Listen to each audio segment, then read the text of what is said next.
Osiris is first mentioned after the Great Pyramids of Giza period. Since then, his popularity increased to make him one of the greatest Egyptian gods.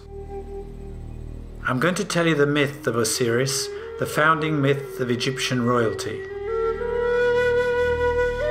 The principal source of information comes from Plutarch's interpretation, but there are different versions of the myth.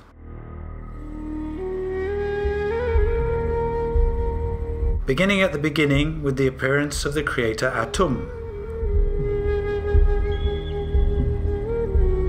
Atum breaks his solitude by using his own semen to create the first couple, Shu and Tefnut. They then create Geb, the earth, and Nut, the sky. From their union, 4 children are born. 2 brothers, Osiris and Set, 2 sisters, Isis and Nephthys. Nephthys marries her brother Set, and Osiris marries his sister Isis. Incestuous marriages were very common in Egyptian royal families, who thought it preserved their pure royal bloodline. When Geb entrusts his land to his children, he gives the fertile and populated lands to Osiris and the sterile desert lands to Set. Helped by Isis, Osiris reigns with wisdom over his kingdom for 28 years. He teaches his people agricultural and viticulture practices, as well as the respect of the law. As you can imagine, Set is torn by jealousy and covets his brother's crown. He organises a plot and manages to catch Osiris and lock him in a coffin. Then he throws it into the Nile, creating the first sarcophagus.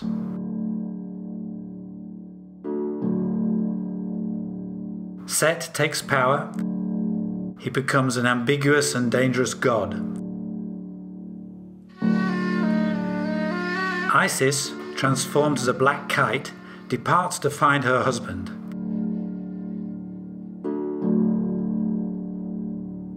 After much searching, which takes her to Byblos in Phoenicia, she finds her husband's body and returns to Egypt.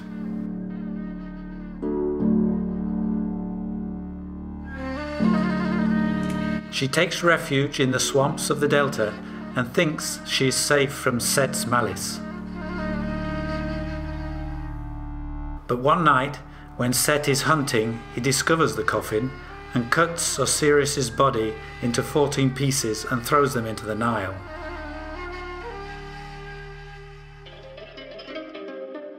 Isis undertakes a second quest, helped by her sister Nephthys.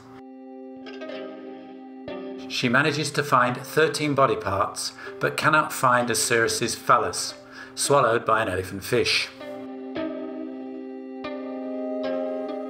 Some texts relate that Isis buries the body parts where she found them, thus allowing each Egyptian town to own a relic of Osiris.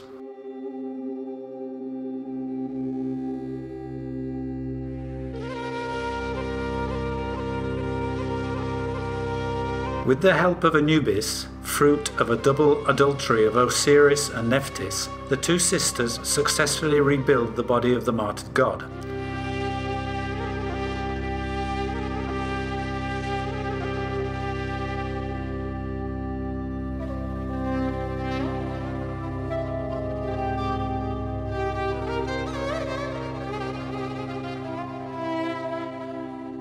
Then, Anubis wrapped the body of Osiris, thus creating the first mummy. The divine couple had no descendants. Isis decides to use magic to bring back to life her husband. Transforming herself again as a black kite, she gives him back his breath by flapping her wings. She makes his penis reappear, and then she sits on his sex to provide an heir who will be destined to govern Egypt.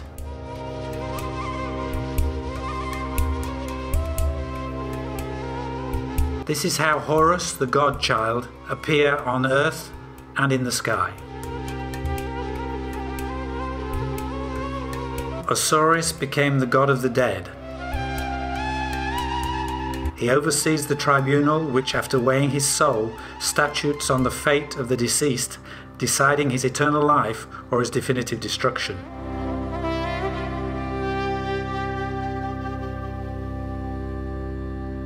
Osiris symbolizes hope, a human trait, that death is not final, but only a phase of a cycle prior to rebirth.